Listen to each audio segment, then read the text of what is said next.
O sistema K1, a verdade que ele escondeu por anos pode destruir o país. Antes de começar essa história cheia de emoções e reviravoltas, já se inscreve no canal e ativa o sininho para não perder nenhuma das próximas. Aqui você encontra histórias surpreendentes, com finais que ninguém imagina. E se curtir o vídeo, deixa o like, isso ajuda muito a continuar trazendo esse tipo de conteúdo. Agora, prepara o coração, porque essa história vai te prender do começo ao fim. Gabriel nunca foi lembrado. Tinha o mesmo rosto de Rafael, o mesmo tom de voz, a mesma idade, afinal, eram gêmeos idênticos. Mas desde crianças, pareciam habitar mundos diferentes. Rafael era o prodígio. Popular, brilhante, ambicioso. Gabriel, o silencioso, o que cuidava da mãe, o que ninguém percebia direito. Enquanto Rafael montava empresas, dava entrevistas e aparecia em revistas de empreendedorismo, Gabriel administrava a vida da mãe doente em um apartamento pequeno, cercado de contas vencidas e vizinhos barulhentos. Naquela manhã chuvosa, Gabriel acordou com o telefone tocando. O relógio marcava 6h13. Ele atendeu com a voz ainda rouca. Alô? Senhor Gabriel Rocha? Sou eu. Lamento informar, seu irmão, Rafael Rocha, foi vítima de um acidente. Um carro de luxo, alta velocidade, colisão frontal. Não resistiu. O corpo está no Instituto Médico Legal do centro. Gabriel sentou-se na cama. Olhou para o ventilador de teto girando lentamente, como se o mundo tivesse entrado em câmera lenta. Por um instante, achou que era trote. Depois entendeu, era a única ligação que o faria ser lembrado de novo. Pelo nome. Ele desligou sem dizer nada. No velório, o salão era decorado como se fosse um prêmio de gala. Coroas de flores importadas. Música instrumental discreta. Fotógrafos do lado de fora. Rafael era uma marca, não apenas uma pessoa. Gabriel foi de boné e máscara, quase um estranho na cerimônia do próprio irmão. As pessoas conversavam sobre negócios, contratos pendentes, a imagem pública, o impacto na startup dele. Ninguém perguntou se Rafael tinha irmãos. Ninguém o notou. Ele parou em frente ao caixão. Olhou para o rosto que conhecia tão bem, o dele, só que mais confiante, mais polido, mais caro. Naquela hora, sentiu algo estranho. Alívio? Tristeza? Liberdade? Ou seria o gosto amargo da oportunidade? Gabriel se afastou do caixão e foi até o fundo do salão, onde duas figuras conversavam discretamente. Reconheceu o advogado pessoal de Rafael e um executivo de terno cinza. Ele tinha reuniões marcadas com o governo semana que vem, disse o advogado. Não podemos cancelar ainda. Vamos segurar a informação. A imagem da empresa é prioridade. Mas, e se alguém descobrir? Rafael sempre teve um plano B. Gabriel franziu a testa. Aquilo não fazia sentido. Mas plantou uma ideia. 2 dias depois, ele voltou ao prédio onde Rafael morava. Sabia a senha, 241.088. A data de nascimento dos dois. O apartamento era enorme. Frio. Branco demais. Gabriel andou como se invadisse um museu. Em cima da bancada da cozinha, havia um envelope preto com a inscrição, para emergências. Dentro, cartões de banco, documentos, chaves, e um crachá de visitante de uma empresa de tecnologia com o nome Rafael Rocha e a foto de Gabriel. Não uma parecida. Era ele. O sangue de Gabriel gelou. Rafael sabia? Sabia da troca possível? Preparou isso? Estava fugindo de algo? No mesmo instante, uma notificação apitou no celular de Rafael que ele havia levado do velório. Lembrete, reunião com o ministro da Economia, quarta, 9h. O impulso foi maior do que a dúvida. Eu vou. Só essa vez. Na manhã seguinte, Gabriel vestiu o terno mais sóbrio do guarda-roupa do irmão. Não raspou a barba, não sorriu no espelho. Apenas tentou parecer seguro. No caminho, foi ensaiando as frases, copiando o jeito de falar do irmão, lembrando entrevistas, trejeitos. Rafael falava pouco. Gabriel também. Chegou à portaria do prédio de vidro no centro empresarial da cidade. Um segurança olhou para ele, checou a lista e disse: Senhor Rafael, bom dia. O elevador é o da direita. Ninguém notou. Ninguém desconfiou. Lá em cima, foi recebido com acenos. Rafael, que bom que veio pessoalmente. Precisamos da sua assinatura nos termos. Claro, disse Gabriel, imitando o tom firme do irmão. Assinou. Falou pouco. Observou tudo. E naquele instante, percebeu. Ninguém vê quem você é. Só o que você representa. De volta ao apartamento, ele tomou banho em silêncio. Pensou em contar para alguém. Mas para quem? A mãe estava em estado terminal. Os amigos eram os do irmão, ou não eram amigos. Os poucos contatos de Gabriel não tinham nem crédito no celular. Abriu o cofre do quarto com a data de nascimento. Dentro, mais documentos. Mas havia uma carta escrita à mão. Se você está lendo isso, talvez eu já tenha sumido. Talvez esteja morto. Ou talvez, finalmente livre. Essa vida me engoliu, mano. Mas ela pode te engolir também. Ou te transformar. Só depende do que você fizer com o que eu deixei. Boa sorte. Rafael. Gabriel segurou a carta, agora com mãos trêmulas. E sussurrou para o próprio reflexo na janela.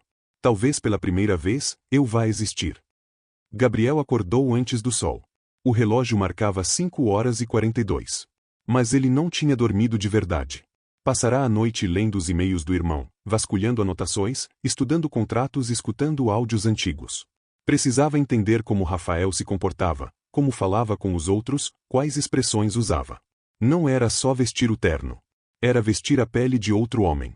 Um homem que ele conhecia, mas nunca foi. No espelho, ajustou o nó da gravata. Você é Rafael agora, sussurrou. O prédio era imponente, de vidro escuro e colunas metálicas. A entrada principal tinha um jardim vertical e sensores de reconhecimento facial. Por sorte, Gabriel já tinha usado o celular do irmão para acessar o sistema no dia anterior. Os dados estavam sincronizados. Quando passou pela catraca, ouviu um: "Bom dia, Sr. Rafael. O ministro já está na sala de reuniões." Ele assentiu. Apenas isso. Como Rafael faria. No elevador, respirou fundo. Suas mãos suavam, mas seu rosto permanecia neutro. Cada andar subia com a atenção de alguém que sabia que um erro, um deslize, e tudo desmoronaria. Ao entrar na sala, 5 pessoas estavam à mesa. 3 assessores de terno. Uma mulher de blazer vermelho. E, ao centro, o ministro da Economia. Todos se levantaram. Rafael, bom te ver. Esperávamos um representante, mas sua presença é uma boa surpresa, disse o ministro, estendendo a mão. Gabriel apertou firme, como havia visto o irmão fazer tantas vezes em vídeos. O projeto é importante. Achei melhor tratar pessoalmente. A mulher de blazer vermelho, Letícia, segundo o crachá, fez um gesto para ele se sentar. Trouxemos o rascunho do acordo com o polo de inovação. Precisamos apenas de seu parecer e assinatura para dar prosseguimento. Ele leu rapidamente o documento. Ou fingiu ler. As palavras eram técnicas, mas os valores saltavam aos olhos. 18.400.000 reais em fase inicial. Crédito fiscal proporcional à contrapartida de capital privado. Prazo de confidencialidade, 5 anos. Gabriel girou a caneta entre os dedos. Se assinasse, estaria se comprometendo como Rafael. Assumindo dívidas, acordos, riscos. Mas se não assinasse, pareceria estranho. Desconfiado. Fora do personagem. Ele assinou. O som da caneta no papel foi curto, seco, definitivo. Excelente. Vamos seguir com o trâmite, disse Letícia, já recolhendo os papéis. A reunião durou mais 20 minutos. Gabriel falou pouco. Observou tudo. Guardou cada nome, cada reação, cada desvio de olhar. E foi embora com a certeza de que ninguém, absolutamente ninguém, percebeu. No carro, com as mãos ainda trêmulas no volante do Audi preto do irmão, ele ligou o rádio e riu sozinho. Eu não acredito. Ele tinha acabado de fechar um acordo milionário fingindo ser outra pessoa. O irmão gêmeo. O morto. Parou num semáforo e olhou seu reflexo no retrovisor. O mesmo rosto de sempre. Mas agora, respeitado. Chamado pelo nome certo. Cumprimentado com reverência. Não é só aparência. É presença. É o peso que a pessoa carrega. Ou finge carregar. Quando chegou ao apartamento, tirou o paletó, jogou os sapatos longe e caiu no sofá com um sorriso nervoso. Mas durou pouco. O celular tocou. Número desconhecido. Atendeu. Rafael? Aqui é a Lara. Oi, ele respondeu com hesitação. Precisamos conversar. Agora. Sobre a reunião de hoje. Aconteceu algo? Sim. Você não teria assinado aquele contrato sem revisar com o comitê fiscal. E não chamaria o ministro de senhor. Você sempre usou o primeiro nome. Silêncio. Estou indo aí, ela disse, antes de desligar. Gabriel congelou. Lara. Assessora direta de Rafael há 2 anos. Sabia de tudo. Acompanhava cada decisão. E, agora, suspeitava. Ele correu até o escritório. Abriu a pasta com os documentos do irmão. Vasculhou e encontrou o dossiê de Lara. 32 anos. MBA em Finanças. Assinava todos os relatórios fiscais do grupo. Era mais do que uma assistente. Era o braço direito. O interfone tocou. Era ela. Gabriel abriu a porta. Lara entrou sem sorrir. Vestia jeans escuros, uma camisa branca e óculos grandes. Olhou para ele com uma expressão indecifrável. Você está bem? Claro, ele respondeu. Você está diferente. Como assim? Mais calado. Mais tenso. E sua assinatura foi com a caneta errada. Rafael sempre usava uma Montblanc azul. Você usou a preta. Ela cruzou os braços. Rafael, você está me escondendo alguma coisa? Gabriel hesitou. Por um segundo, pensou em contar tudo. Mas então, sorriu. Talvez eu só esteja cansado.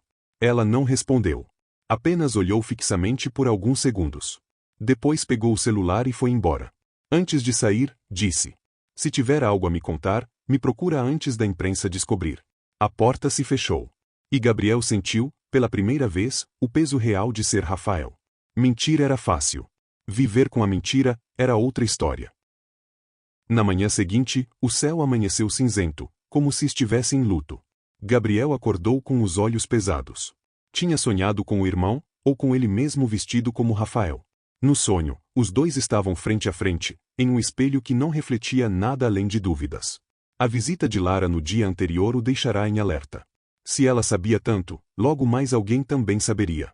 Precisava se antecipar, entender tudo o que Rafael escondia, ou seria desmascarado. O escritório de Rafael era o único cômodo do apartamento que Gabriel ainda não tinha vasculhado completamente. Era mais uma biblioteca do que um ambiente de trabalho. Prateleiras com livros de estratégia, liderança, finanças. Mas entre os volumes enfileirados, um espaço vazio chamava a atenção. Um livro faltando. Ele se ajoelhou e encontrou o título perdido, O Príncipe, de Maquiavel, caído atrás da estante. Dentro dele, um papel com uma sequência de 8 números, 10301988. A data de nascimento deles, mas com os números invertidos. No canto da sala, um quadro grande exibia uma paisagem abstrata. Gabriel o retirou da parede. Atrás, havia um pequeno cofre digital embutido. Tentou a senha, 10301988. Clique. O cofre se abriu. Dentro, um pendrive, uma arma pequena com o número de série raspado e uma foto. Na foto, Rafael e um homem desconhecido em um bar, sorrindo, copos erguidos. No verso, escrito a caneta, confiança tem preço. Gabriel respirou fundo. Pegou o pendrive e o inseriu no notebook do irmão. A tela ficou preta por 3 segundos. Depois, um vídeo começou. Era Rafael. Gravando a si mesmo, sentado exatamente no mesmo sofá onde Gabriel estava agora. Se você está vendo isso, ou eu tô morto, ou fugi. Não tem outra opção. A imagem estava tremida. Rafael parecia cansado. Olheiras fundas, barba por fazer. Tem coisas que você não sabe. E é melhor assim. Mas se chegou até aqui, então o jogo virou. E você vai precisar saber de 3 nomes: Miranda, Ortega e K1. Ele suspirou. Miranda é quem limpa a sujeira do Ortega. Ortega é quem banca a operação toda. E K1, bom, se você souber quem é o K1, provavelmente já está morto. Rafael sorriu, mas foi um sorriso de nervoso. Eu me envolvi. Fui fundo demais. Prometeram apoio político, expansão, imunidade, mas tudo tem um custo. Eu queria sair. Eles não deixaram. Ele olha diretamente para a câmera. Então deixei outro plano pronto. Um que só alguém com meu rosto conseguiria executar. Silêncio. Se você for meu irmão. Gabriel. Me perdoa. A imagem congelou. Gabriel ficou paralisado. O vídeo ainda rodava, mas não havia mais som. Era só estática. Levantou-se. Andou pela sala em círculos. Ortega. Miranda. K1. O que Rafael tinha feito? Um plano que só alguém com meu rosto poderia executar. Isso explicava o crachá, os documentos, os códigos escondidos. Rafael havia preparado uma espécie de escape por substituição. Como se já esperasse o pior. E como se soubesse que Gabriel, de alguma forma, entraria nesse jogo. Mas por quê? Por culpa? Por confiança? Ou porque Gabriel era descartável? Ele voltou à foto. Olhou mais uma vez para o homem desconhecido com Rafael. A imagem tinha um reflexo ao fundo, uma janela. Ao aproximar, percebeu o letreiro do bar, O Ninho, em letras vermelhas gastas. Fez uma busca no Google. Era um bar antigo, na Zona Oeste, frequentado por políticos e empresários de perfil discreto. Rafael nunca mencionou aquilo em entrevistas. Nem em suas redes. E se Rafael não morreu, e estivesse escondido lá? Ou pior, e se tudo aquilo fosse uma armadilha para atrair Gabriel para um fim planejado? O celular tocou. Era um número novo. Gabriel hesitou, mas atendeu. Rafael? Disse uma voz masculina. Quem está falando? Ortega. Recebi sua assinatura. O contrato segue. Mas precisamos conversar. Pessoalmente. Sobre o quê? Sobre o que vem depois, claro. Silêncio.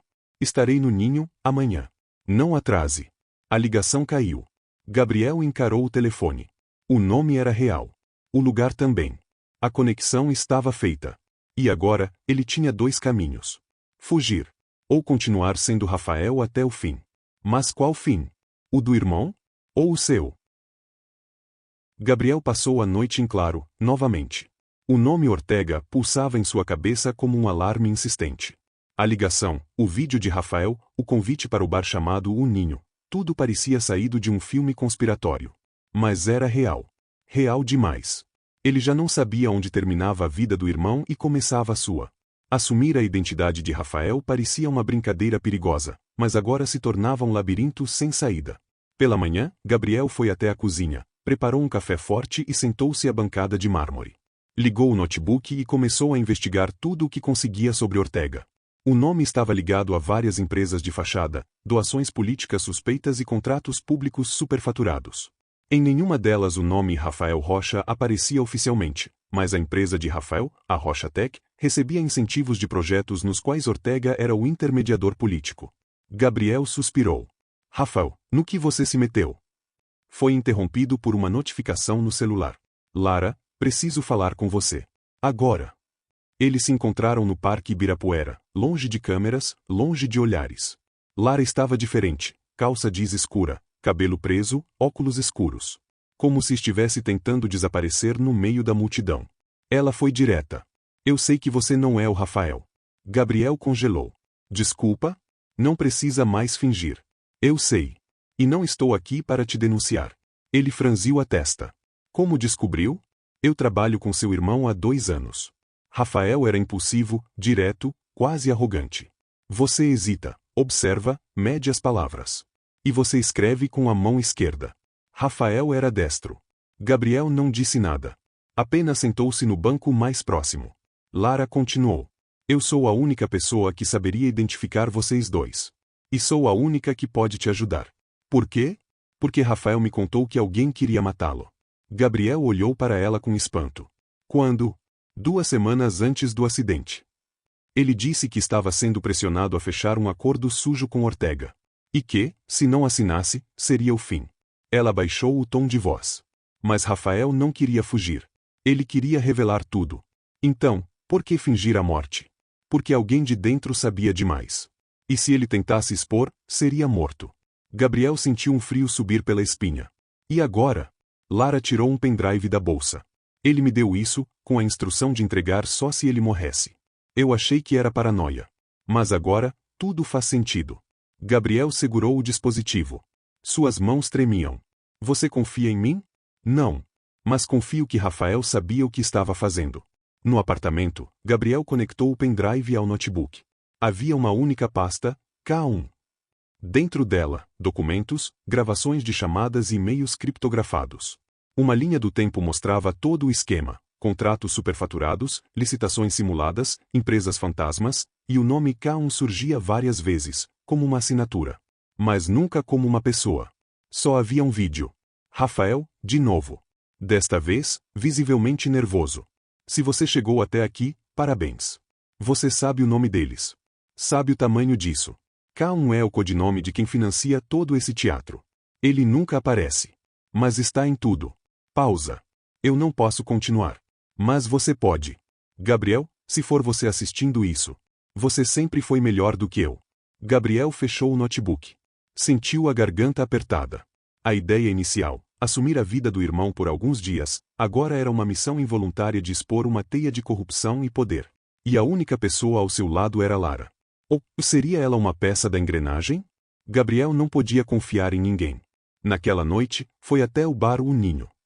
O lugar era pequeno, mal iluminado, com cheiro de fumaça e madeira velha. No fundo, uma mesa reservada, onde um homem de terno cinza o esperava. Era Ortega. Rafael, disse ele, sem sorrir. Sente-se. Gabriel sentou, mantendo a postura firme, como Rafael faria. Ouvi dizer que você anda diferente. Muita coisa mudou. O contrato foi assinado. Agora você precisa cumprir sua parte. E se eu disser que quero sair disso? Ortega riu. Um riso curto, sem alegria. Rafael, não existe sair. Só há duas opções, estar dentro ou desaparecer. Gabriel encarou Ortega. Talvez eu escolha desaparecer, então. Ortega sorriu, mas os olhos não sorriram. Isso não depende só de você. Na saída do bar, Gabriel percebeu um carro preto estacionado do outro lado da rua. Um homem observava. Óculos escuros, vidro semiaberto. Ele apertou o passo. Sentiu o suor frio nas costas. Pegou o celular e mandou uma mensagem curta para Lara. Acho que estou sendo seguido. Ela respondeu na hora. Não vá para casa. Vá pro endereço que te mandei. É seguro. Gabriel correu. Virou a esquina. Pegou um táxi. Deu o endereço indicado. Ao chegar, reconheceu o lugar. Um antigo estúdio de arte, onde Rafael costumava treinar discursos com um professor de oratória. A porta estava destrancada. Entrou. Lara já o esperava lá dentro. Temos pouco tempo. Ortega não vai parar. Se descobrirem que você não é Rafael, você morre. Se descobrirem que você é Rafael, também morre. Então o que eu faço? Ela mostrou o notebook dela. Já havia copiado todos os arquivos do pendrive. E um contato piscava na tela. Jornalista investigativo, Roberto Cruz. Nós vamos entregar tudo. Vazar os dados. Ir à imprensa. Gabriel hesitou. Se eu fizer isso, Rafael morre oficialmente. E eu com ele. Lara o encarou. Ou você deixa tudo como está, e vive com o peso das mentiras dele, sendo outra mentira. Silêncio. Gabriel fechou os olhos. Respirou fundo. Ligue para o jornalista. Gabriel olhou para a tela do notebook como quem encara uma bomba prestes a explodir. Você tem certeza de que pode confiar nesse jornalista? Perguntou. Lara respondeu sem hesitar. Se tem alguém que está disposto a cair com a verdade, é o Roberto Cruz. Ele já expôs 2 deputados e sobreviveu. Ele vive para isso. E a gente? Ela não respondeu. Gabriel se afastou, andando de um lado para o outro no estúdio. O lugar tinha cheiro de tinta velha e madeira úmida. As telas brancas encostadas nas paredes pareciam observá-los como juízes silenciosos. Eu ainda não consigo acreditar que estou aqui. Que estou vivendo isso. Fingindo ser meu irmão morto, cercado por gente que pode me matar a qualquer momento, e agora, prestes a explodir tudo. Lara cruzou os braços. Você entrou nisso quando colocou a gravata do Rafael. Agora precisa decidir. Ou termina o que ele começou, ou morre como ele morreu, sem rosto, sem nome, apenas mais um número nas estatísticas de desaparecidos. Gabriel assentiu lentamente. Então vamos ligar. A chamada foi rápida. Roberto Cruz atendeu com voz firme. Quem fala? Aqui é Rafael Rocha. Silêncio. Impossível. Não para quem nunca morreu. Roberto demorou alguns segundos para reagir. Se isso é uma brincadeira, você vai se arrepender. Não é. Eu tenho provas de um esquema envolvendo Ortega, políticos e empresas de fachada. Tenho gravações, contratos, e um dossiê chamado K1. E você é o único que pode divulgar isso antes que me calem. Roberto respirou fundo. Me mande um ponto de encontro. Agora. 2 horas depois, estavam sentados em uma cafeteria discreta, na lateral de um hotel antigo no centro da cidade. Roberto era um homem grisalho, magro, com olhos atentos e fala seca. Tinha 2 câmeras pequenas em sua mochila e um gravador sempre ligado. Então, você não é Rafael. Sou Gabriel. Gêmeo idêntico. Rafael morreu ou desapareceu, ainda não sei. Mas deixou tudo isso preparado, inclusive o acesso aos dados. Parece que ele queria que eu assumisse o lugar dele. E por que você? Gabriel olhou para Lara, depois para Roberto. Porque Rafael sabia que eu não ia deixar isso passar. A verdade precisa vir à tona. Durante a conversa, Gabriel entregou o pendrive com os arquivos. Mostrou os vídeos, os contratos. Roberto não tirava os olhos do que via. Seu rosto ia de ceticismo a tensão. Sabia que, se aquilo fosse real, era o furo de sua vida, e talvez, sua última reportagem. Isso é grande. Gigante. Mas perigoso. Vocês dois vão sumir do mapa se eu divulgar isso sem blindagem, disse Roberto. O que sugere? Que façamos em 2 etapas. Primeiro, vazar documentos com fontes anônimas para gerar barulho. Depois, uma entrevista exclusiva com você, Gabriel. Ao vivo. Nacional. Gabriel hesitou. Ao vivo? Não podem apagar algo que já está no ar. Se fizermos certo, você vai derrubar gente poderosa. Mas precisa estar preparado. Naquela noite, Gabriel voltou ao apartamento de Rafael para pegar alguns itens pessoais. Precisava de roupas, documentos, mais do que tudo, coragem. Assim que abriu a porta, percebeu algo estranho. A luz do abajur estava acesa. E ele lembrava perfeitamente de ter deixado tudo apagado. Entrou com cautela, os passos silenciosos sobre o piso de madeira. Quando chegou à sala, parou. A porta do cofre estava escancarada. Vazia. Droga! Correu até o quarto. O notebook havia sumido. Alguém entrou aqui. Ele pegou o celular e ligou para Lara, mas caiu direto na caixa postal. Na sequência, ligou para Roberto. Pegaram tudo. Invadiram o apartamento. Sai daí agora! Gritou o jornalista. Você está marcado. E se souberem que vai aparecer ao vivo, podem te calar antes. Na rua, Gabriel entrou no carro com o coração disparado. A rua estava escura. Um veículo preto estava estacionado do outro lado. Mesmo modelo de antes. Sem pensar, arrancou com o carro, virando 2 esquinas rapidamente. Mas o carro preto seguiu. Gabriel acelerou. As luzes da cidade se embaralhavam com seus pensamentos. Não tinha mais para onde correr. A verdade já não era só uma escolha, era sua única saída. Fez uma curva brusca e entrou em uma garagem pública. Deixou o carro e seguiu a pé pelos fundos. Correu até um beco e alcançou uma avenida movimentada. Precisava encontrar Lara. E rápido. Horas depois, ela finalmente atendeu. Estava escondida em um hotel no bairro Liberdade. Gabriel foi até lá imediatamente. Ela abriu a porta assustada, olhos vermelhos. Onde você estava? Me seguiram. Invadiram o apartamento. Levaram tudo. A cópia dos arquivos está comigo. Estamos seguros por enquanto. Até quando? Até a transmissão. A entrevista com Roberto foi marcada para 2 dias depois. Canal alternativo. Ao vivo. Cobertura em múltiplas plataformas. Era a jogada final. Na véspera, Roberto enviou a confirmação.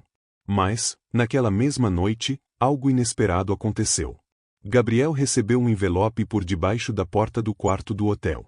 Sem remetente. Dentro, apenas uma foto. Rafael. Vivo. Sentado em uma varanda, ao lado de Ortega. No verso, uma frase escrita com letra trêmula.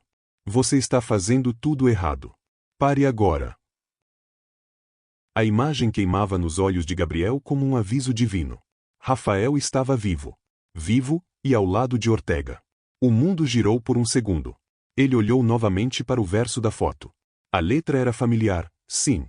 Tremida, mas com traços que ele reconheceria entre 1000, era mesmo de Rafael. A mensagem não deixava dúvidas. Você está fazendo tudo errado. Pare agora.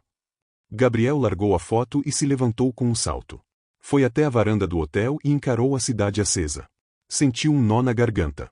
Um misto de raiva, traição, alívio e confusão. Rafael estava vivo. Não morto. Não desaparecido. E não era vítima? Ou talvez fosse. Ou talvez tivesse mudado de lado. Lara percebeu a expressão dele e pegou a foto das mãos de Gabriel. É recente, disse ela. Olha o jornal sobre a mesa da varanda, é de ontem. Gabriel se virou. Então tudo muda. Rafael me colocou nisso. Me jogou na boca dos lobos e agora está tomando vinho com o homem que prometeu destruir. Pode ser uma armadilha. Ou pode ser a verdade. Naquela madrugada, Gabriel saiu sozinho. Pegou um táxi, pediu para descer 3 quadras antes do destino e seguiu a pé. Voltou ao bar O Ninho. Precisava ver com os próprios olhos. Precisava entender onde, e com quem, Rafael realmente estava. O bar estava fechado, mas a porta dos fundos entreaberta. Com cautela, entrou no salão principal. Nada. Só cheiro de cigarro, copos sujos e um rádio ligado baixinho no fundo. Ele ouviu passos. Rápidos. Se escondeu atrás de uma pilastra. E então ouviu a voz. Eu disse que ele viria. Era Rafael. Gabriel se virou devagar. O coração batendo como um tambor em seu peito. O irmão estava ali, ao vivo, em carne e osso. Vestido casualmente, cabelo mais longo, barba por fazer. Envelhecido, mas intacto. Olá, irmão. Gabriel não respondeu. Rafael se aproximou. Antes de você me socar, deixa eu explicar. Gabriel não aguentou. Você me fez acreditar que estava morto. Você me fez viver a sua vida, com os seus segredos, os seus inimigos. E agora me manda parar, como se fosse um favor. Rafael suspirou. Eu fiz isso porque não tinha outra escolha. Eu sabia que eles viriam atrás de mim. Mas não sabiam que você existia. Ainda não sabem. Mas vão saber. Estou prestes a aparecer ao vivo em uma entrevista nacional. Rafael arregalou os olhos. Você fez o quê? Eu fiz o que você devia ter feito. Falei com a imprensa. Juntei provas. Contei sua história. Nossa história. Rafael se aproximou ainda mais. Gabriel, você não entende. Isso não vai derrubar Ortega. Vai fortalecer ele. Você caiu na armadilha. Gabriel franziu a testa. Como assim? K1 não é Ortega. K1 é o projeto.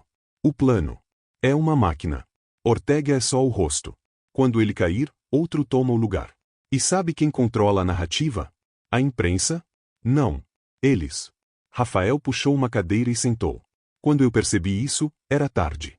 Já tinham meu nome, minha empresa, minha assinatura. Eu era uma peça no jogo. Então sim, eu fugi. Porque morrer era a única saída possível. Mas você não morreu. Porque você apareceu. E me deu uma nova chance. Mesmo sem saber. Gabriel sentou também. Pela primeira vez desde tudo começar, os dois estavam frente a frente. Rafael então contou tudo. Como Ortega usava empresas como Rocha Tech para escoar verba pública em contratos com inteligência artificial e dados sensíveis. Como políticos vendiam dados cruzados de prefeituras e órgãos federais para alimentar sistemas que manipulavam pesquisas e decisões judiciais. E como Rafael, ao tentar sair, viu sua vida virar pó em 3 dias, auditorias forjadas, ameaças veladas, e um atentado simulado que o deixou fora do mapa. Eu gravei tudo. Tenho registros. Mas se isso sair sem planejamento, não sobrevive um de nós. Nem você, nem Lara. Nem Roberto Cruz. Gabriel arregalou os olhos. Você sabe de Roberto? Claro. Você acha que está sendo esperto? Eu te acompanhei desde o primeiro dia. Então o que você quer? Que me dê o material. Que confie em mim. Você quer que eu desfaça tudo? Quero que espere. Gabriel se levantou. Eu esperei minha vida toda para ser alguém. Quando você desapareceu, eu tive a chance de fazer a diferença. E agora que estou perto, você quer que eu suma? Rafael levantou também. Não estou pedindo para você sumir. Estou pedindo para você sobreviver. Tem coisa maior por trás disso, Gabriel. Muito maior. De repente, o som de um carro freando na porta do bar interrompeu a conversa. Eles estão aqui, disse Rafael. Quem? Ortega. Ou pior, alguém de cima. Rafael empurrou Gabriel para a porta dos fundos. Vai. Agora. E você? Eu cuido disso. É minha bagunça. Gabriel hesitou, mas correu. Saiu pelos fundos, pegou uma bicicleta abandonada e pedalou até o metrô mais próximo. No trajeto, digitou uma única mensagem para Lara. Encontrei Rafael. Ele está vivo. Cancelar tudo. Mas quando foi enviar, o celular vibrou. Mensagem de Lara, Gabriel. Eles sabem. Precisamos agir agora. Gabriel encarava a tela do celular com as palavras de Lara ainda pulsando. Eles sabem. Precisamos agir agora. Ele estava ofegante, com as mãos trêmulas. Ao seu redor, a estação de metrô parecia seguir indiferente, como se não houvesse um jogo de vida ou morte acontecendo ali. Digitou rápido. Encontrar onde? A resposta veio instantânea. Hotel Liberdade, sala 701. Traga tudo. Ele chegou ao hotel pela entrada lateral, usando um boné e óculos escuros. A recepcionista nem levantou os olhos. O elevador subiu lentamente, o som do motor rugindo como um aviso. Lara abriu a porta da suíte com o rosto pálido. Ela apontou para o sofá, onde Roberto Cruz estava sentado com um notebook no colo, os olhos vermelhos de cansaço. Eles vazaram parte dos arquivos antes da gente. Manipulados. Distorcidos. Usaram sua imagem, Gabriel. Dizendo que você está tentando sabotar o governo. Que é um infiltrado. Ele sentiu o chão sumir debaixo dos pés. Como eles conseguiram? Rafael contou?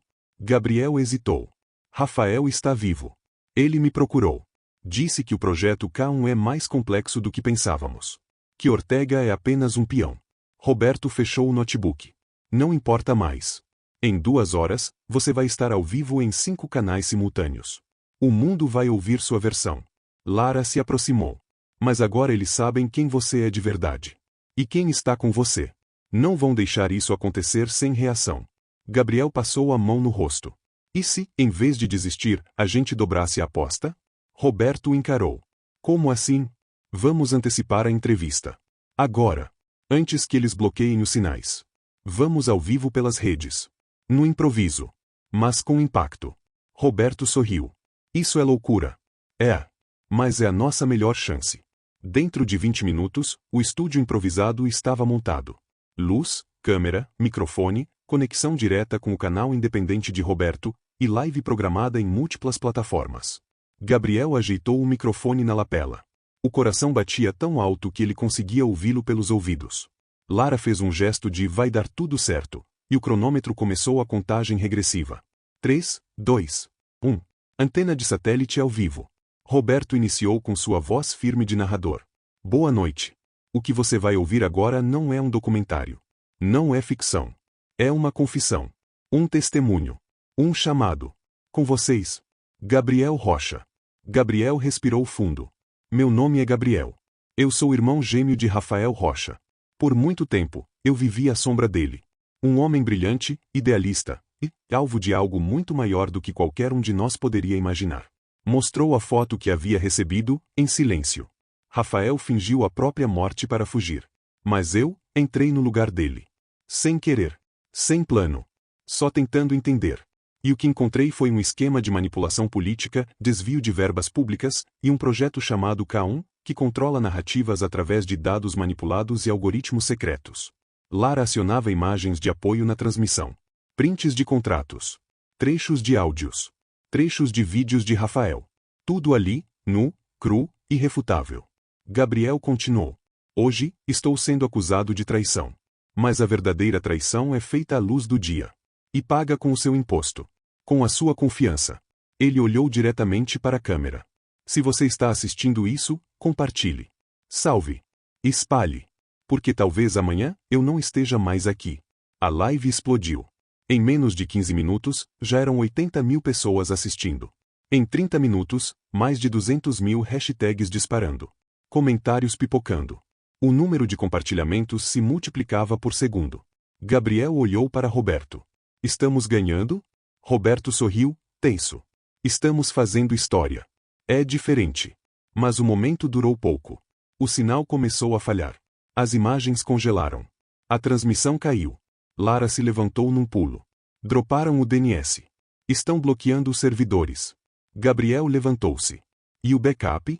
Roberto digitava freneticamente. Estão derrubando os espelhos. Um por um. Isso é trabalho profissional. Nível de agência de Estado. Gabriel começou a se mover. Pegou o HD externo com o conteúdo completo. Temos que sair. Agora. Levar isso pessoalmente até a imprensa internacional. Londres? Londres. Enquanto desciam as escadas do hotel, o celular de Lara vibrou. Ela leu. Gelou. Mostrou a tela para Gabriel. Sabemos onde vocês estão. Rendam-se e isso não termina pior. Eles saíram pelos fundos. Na rua, um carro os esperava. Era Rafael. Entrem. Agora. Durante a fuga, Rafael explicou. O vazamento funcionou. Eles estão desesperados.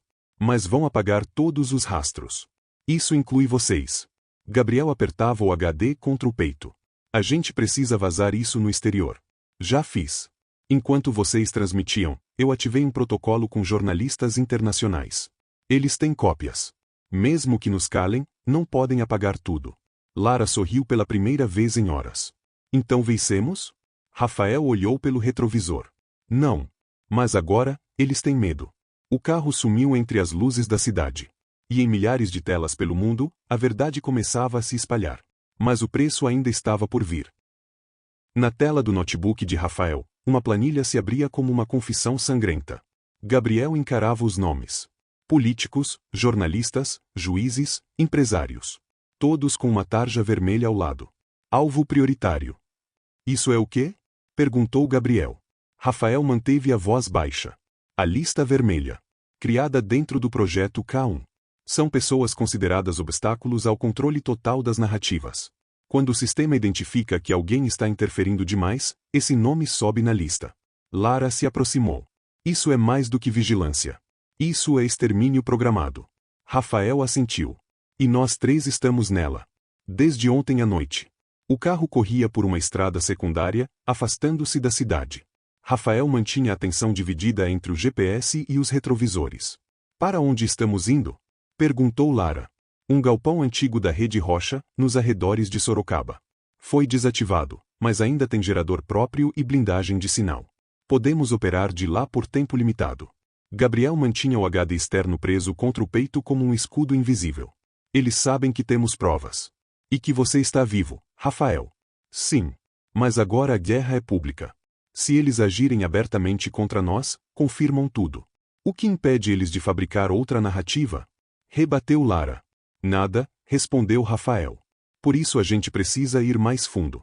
No galpão, o cenário era quase cinematográfico. Caixas empilhadas, poeira no ar, luzes de emergência vermelhas e uma mesa com 5 notebooks alinhados. Rafael conectou os cabos e puxou arquivos de uma rede privada. Aqui está a parte que ninguém viu. Na tela, apareceu uma interface gráfica. No topo, K1, console de execução. Rafael, o que é isso? Ele respirou fundo. O coração do sistema. Aqui é onde eles alimentam dados, analisam movimentações públicas e privadas, e tomam decisões preditivas com base em comportamento online, trânsito bancário, localização de celular e interações em redes sociais. Gabriel franziu a testa. Isso não é só manipulação. Isso é um controle total. É. E querem exportar isso para fora do Brasil. K1 é só o piloto. Lara recuou um passo. Por isso Ortega parecia tão calmo. Ele sabia que mesmo exposto, nada mudaria. Ele já está sendo substituído. Rafael assentiu. E nós só temos uma chance de desarmar isso. Precisamos atacar o núcleo. Como? Entrando na torre de dados. Onde o núcleo da inteligência artificial está fisicamente hospedado. Gabriel arregalou os olhos. Você tá falando da torre Kedata? Sim. Em Brasília. Você enlouqueceu, disse Lara. Aquilo é o prédio mais seguro do país. O exército tem acesso restrito. E tudo é criptografado em 3 camadas. Mas eu conheço as entradas. E tenho um crachá ainda ativo de quando era conselheiro do Comitê de Inovação. O silêncio caiu sobre o galpão como uma neblina densa. Gabriel foi o primeiro a quebrar. Quando partimos? 2 dias depois, estavam a caminho da capital. Disfarçados, com documentos falsos, equipamentos escondidos em malas de viagem, e uma tensão que dava para cortar com faca. Gabriel olhava pela janela do carro alugado, vendo a paisagem mudar. Lara mexia em um tablet, monitorando hashtags e notícias. A entrevista foi deletada de todas as redes oficiais. Sob alegação de desinformação digital. Esperado, disse Rafael. Mas o espelho da DepNet ainda está ativo. Gabriel perguntou. E se a gente não conseguir entrar? Rafael respondeu sem tirar os olhos da estrada. A gente vai conseguir. E se for uma armadilha? Então morremos tentando salvar o que restou. Chegaram à Torre Kedata às 2h47 da manhã. Um monólito de vidro, com 32 andares e câmeras em todos os ângulos. Mas havia um ponto cego, a entrada do subsolo, destinada a funcionários técnicos. Rafael os guiou até lá.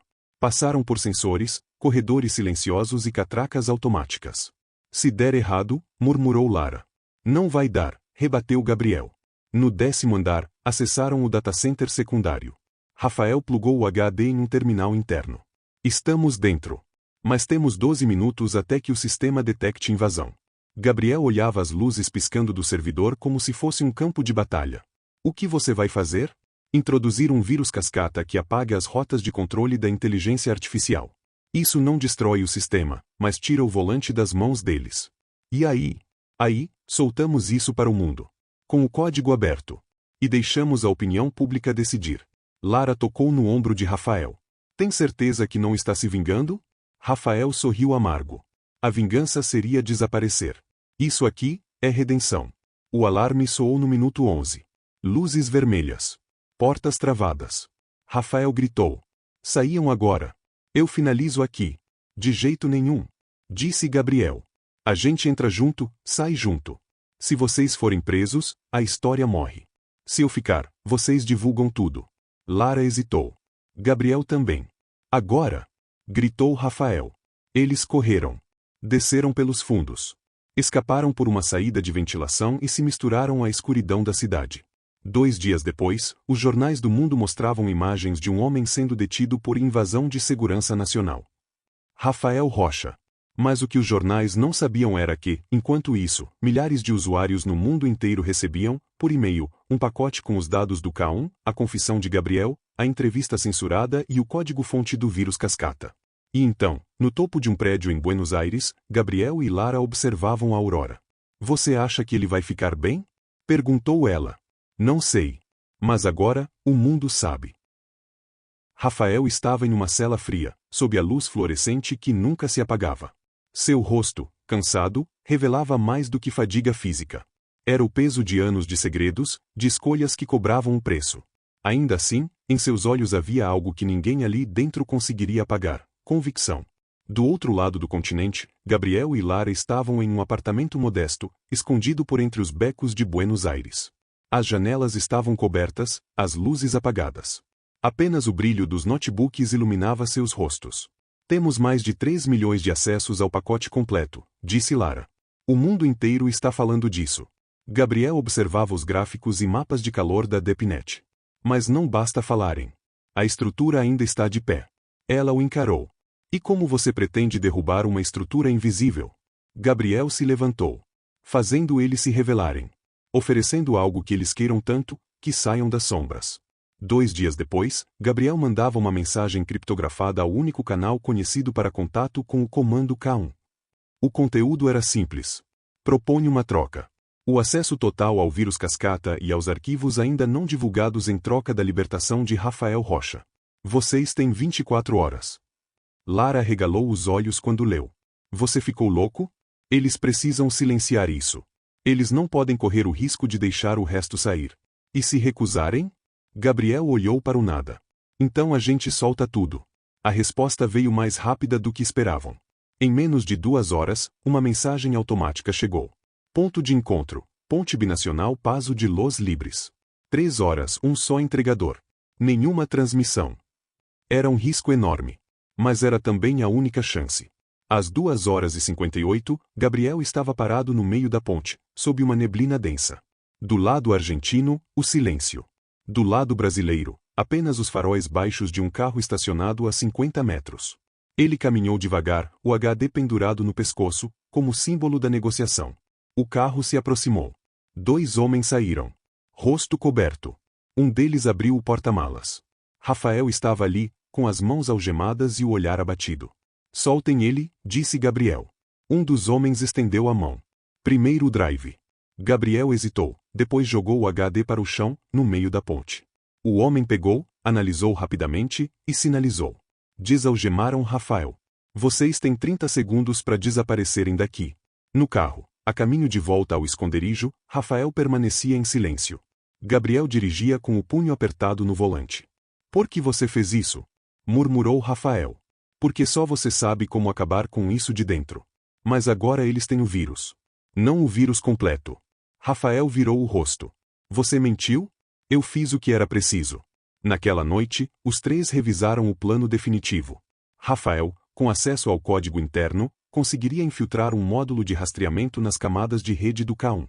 Isso permitiria mapear todos os operadores por trás da máquina, os nomes, os IPS, os locais físicos. A estrutura toda. Mas havia um detalhe. A execução desse rastreamento exigia acesso simultâneo a 3 servidores espelho espalhados em pontos diferentes da América Latina. Seria preciso um ataque sincronizado em menos de 12 minutos. Lara suspirou. Parece impossível. Rafael sorriu. É. Mas agora a gente tem uma rede. E tem o mundo assistindo. Ao longo de 4 dias, Gabriel entrou em contato com outros denunciantes, ativistas e programadores de confiança que surgiram depois do vazamento. Muitos queriam justiça. Outros queriam simplesmente expor a verdade. Em pouco tempo, montaram uma pequena força-tarefa, descentralizada, movida por criptografia, coragem e desespero. A operação recebeu o nome de Código Ecos de Orfeu, porque a missão era resgatar a verdade das profundezas do inferno. Na noite do ataque, os 3 núcleos estavam posicionados em Bogotá, Buenos Aires e Montevidéu. Às 2 horas em ponto, Rafael digitou a sequência final de acesso. O mundo congelou por um instante. Então, como se cada tecla ativasse uma tempestade, os rastreadores começaram a pingar. Nome por nome. Local por local. Gabriel via os pontos vermelhos surgindo no mapa digital como se fossem feridas expostas. É isso. Agora a gente tem eles. Lara fez upload simultâneo para servidores internacionais. Em menos de 5 minutos, vai estar no ar em todo canto. Rafael olhava fixamente a tela. Esperem. Gabriel e Lara o encararam. O que foi? Tem um nome aqui, que eu conheço. Quem? Rafael apertou a tecla para abrir o perfil. Na tela, apareceu. Nome, Daniel Rocha. Cargo, Diretor de Controle de Operações, K1. Localização, Brasília. Status, ativo. Gabriel gelou. Isso é impossível. Daniel morreu há 12 anos. Rafael recuou. Ele não morreu, Gabriel. Ele sumiu. Você tá dizendo que o nosso pai sempre esteve por trás de tudo. O nome na tela pulsava como um soco no peito.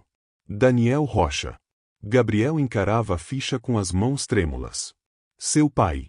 O homem que supostamente havia morrido 12 anos antes, num acidente de carro sem corpo, sem caixão fechado, sem despedida. Rafael ainda não conseguia falar. Ele simplesmente girava a cadeira levemente de um lado para o outro, como se tentasse, em vão, reorganizar tudo na mente. É um homônimo, arriscou Lara, baixinho. Rafael negou com a cabeça. Não, é ele. O CPF, os padrões de autenticação biométrica no sistema, a data de nascimento. Tudo bate. É ele. Gabriel se levantou. Começou a andar de um lado para o outro. Mas por quê? Porque ele forjaria a própria morte? Por que desaparecer da nossa vida, e se envolver nisso? Lara respondeu com a voz embargada. Porque ele sempre foi a mente mais brilhante que conhecemos. Talvez alguém o tenha convencido, ou talvez ele tenha criado isso desde o começo. 3 horas depois, Rafael conseguiu rastrear o último login do sistema com o ID de Daniel.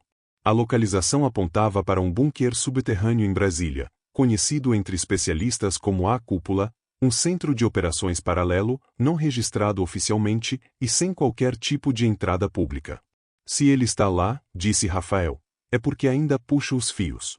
E se vamos encerrar isso, é lá que precisa acabar. Gabriel assentiu. A gente começou essa história por acidente. Mas agora, precisamos escolher terminar. A entrada da cúpula era escondida dentro de um antigo depósito de arquivos do governo, com fachada abandonada. Mas as informações criptografadas vazadas no capítulo anterior haviam revelado um mapa de acesso. Os 3 seguiram de carro, cada um com uma função clara. Rafael controlaria os sistemas internos. Lara cuidaria da transmissão segura. Gabriel enfrentaria o pai. Você tem certeza? Perguntou Lara. Gabriel fechou os olhos. Ele precisa me ouvir. De filho para pai. Nem que seja uma última vez. A entrada era como Rafael havia descrito, uma porta metálica reforçada com scanner ocular e reconhecimento de voz. Daniel Rocha. Solicito acesso de segurança nível alfa. Disse Gabriel. A luz piscou, e a porta se abriu. Isso confirma. Murmurou Rafael. Ele te colocou como exceção. Desceram uma escada em espiral, longa, abafada, sufocante. No centro da estrutura, uma sala de controle iluminada por centenas de telas. E sentado no centro dela, um homem. Cabelos grisalhos, olhar afiado, expressão serena. Gabriel. A voz era inconfundível. Pai. Daniel se levantou, como se não tivesse se passado nem um dia. Eu sabia que você viria. Você está vivo esse tempo todo. Por quê? Daniel respirou fundo. Porque o mundo precisava de algo maior do que qualquer família. O projeto K1 não é destruição. É contenção. Controle. Ordem. À custa de quê? Da liberdade? Da verdade? Da sobrevivência. Vocês acham que podem salvar o mundo com emoção, com exposição. Mas o caos vem da liberdade descontrolada. O caos impede guerras. Impede colapsos. Impede vocês mesmos. Gabriel deu um passo à frente. Você destruiu a própria família. Abandonou seus filhos. Apagou sua história. Por isso, Daniel hesitou. Pela primeira vez, havia um traço de dor em seus olhos. Eu tentei proteger vocês disso. E ao fazer isso, nos jogou dentro disso. Rafael quase morreu. Eu perdi minha identidade. E agora estamos aqui. Por sua causa. Silêncio. Lara, em outro ponto da sala, ativava discretamente um transmissor. Tudo estava sendo enviado ao vivo, para mais de 12 canais na DepNet. Gabriel continuou. Você queria controle. Mas o mundo quer verdade. E agora, todos estão ouvindo.